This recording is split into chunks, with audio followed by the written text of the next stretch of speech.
Qoftë çështje që kanë të bëjnë me kryeministri Kurti e kërkon fjalën.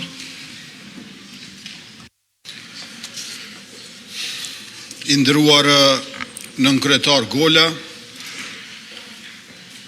të nderuar deputet të Kuvendit, të nderuar ministrat e qeverisë, të dashur qytetarë të Republikës, mirë se e gjejmë njëri tjetrin në seanca plenare të Kuvendit të Republikës sërish, në rikthimin e shtëpisë së demokracisë, pothuajse një muaj pas dekretit të presidentes për shpërndarjen e tij.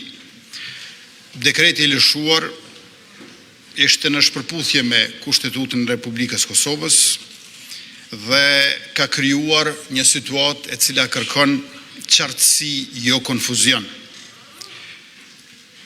e cila kërkon përgjegjësi, jo shmangje.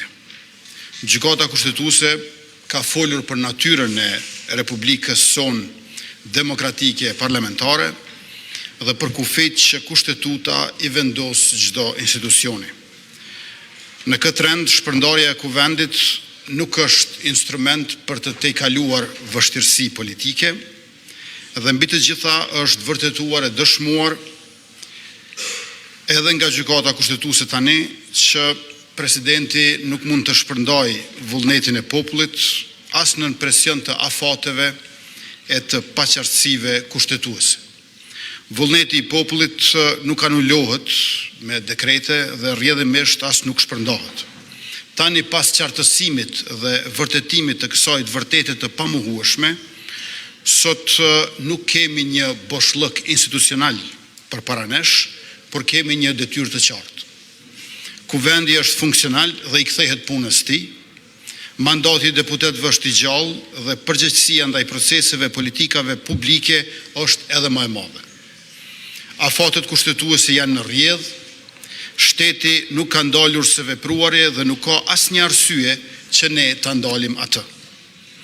Përkundrazi, çdo përpjekje për ta ndërprerë këtë funksionim do të ishte jo vetëm politikisht e gabuar, por edhe një presedent që cënon vetë idenë e ndarjes dhe balancës së pushteteve.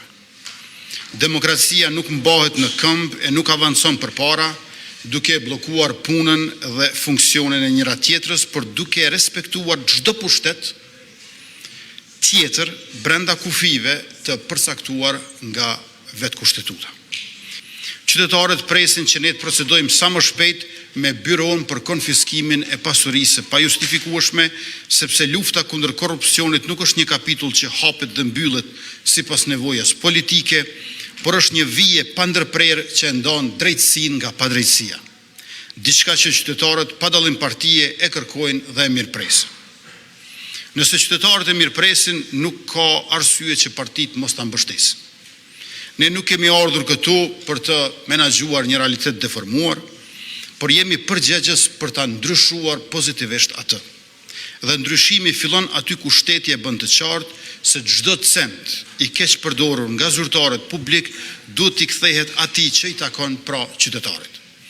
Nëse qytetari i zakonshëm duhet të jap llogari për çdo cent që fiton, atëherë edhe ai që është pasuruar në mënyrë të pajustifikueshme duhet të jap përgjigje për çdo euro që ka abuzuar. Këtë nuk e bëjmë si një akt hakmarrje, por si një akt barazie, sepse një shtet që nuk i dënon të fortit e padrejt, në fakt i braktis të dobtit çdo ditë. Nëse i kërkojmë tatimin secilit që punon me djers në ballë e me mund fizik a intelektual, dhe vjen i raskapitur çdo mbrëmje, atëherë cila është arsye që të mos kërkojmë nga ata që pa asnjë përpjekje i qel mëngjezit pasuruar. Derisa presim mbështetje për ligjin për byron, pra abuzimet me fondet publike, ne gjithashtu presim mbështetje në mbrojtjen e qytetarëve nga abuzimet me çmimet e larta. Pozita dhe opozita janë dëshmitarë që qytetarët tanë kanë ankesa për abuzime me çmime të larta. Atëherë, nëse pajtohemi për problemin, duhet pajtohemi edhe me zgjidhjen. Me fjalë të tjera, duhet ta rikthejmë ligjin për çmimet tavan, jo si një debat ideologjik, por si një përgjigje konkrete ndaj një realiteti që çdo familje e ndjen për ditë. Duhet theksuar që të njëjtën iniciativë e morëm edhe më herët për këtë, por u pat kontestuar në gjykatë kushtetuese nga opozita. Pra, ankesa për çmimet të larta u bë ankesë në gjykatë kushtetuese kundër ligjit për të ndalur abuzimin me çmime.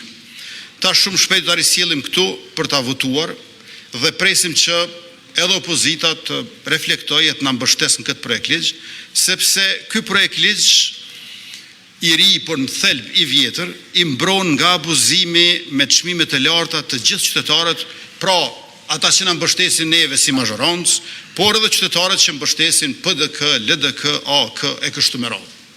Prandaj problemet e përbashkëta kërkojnë zgjidhje të përbashkët dhe presim përkrahje të të gjithëve, duke theksuar gjithmonë se kjo nuk është ndërhyrje kundër tregut, kjo është ndërhyrje për drejtësi në treg. Faleminderit. Kryeministër, faleminderit. Fjalën e ka zoti Tahiri për çështjet që ishin diskutim edhe i kryeministrit. Ju lutem zoti Tahiri 2 minuta. Apo zoti Haradinaj. Zoti Ramush Haradinaj.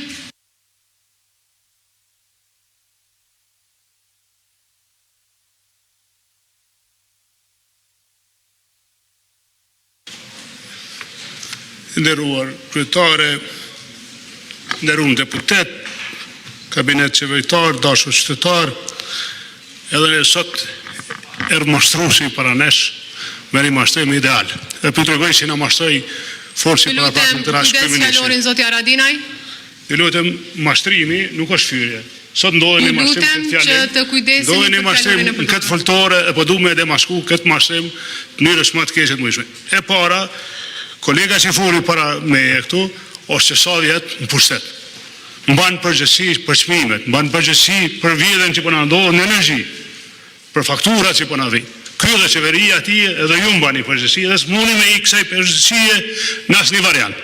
As muni më shef as i ligjit tavan, as kurrë se oligark tu kryeministër janë të shitë të bëjnë energji. Edhe po ushtohen kompanitë për ditë e më shumë njerëzve të afërm tu.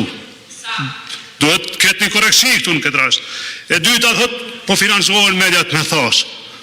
Nikone që ka bëhet këtë? Nikone mije që ka bëhet? Po financohen mediat me thas. Kjo shpenzon ma shumë të pare, duke u shy zagar me fysh shqiptarët. Ju lutem regjia janë... Me fysh shqiptarët. Kjo shpenzon pare,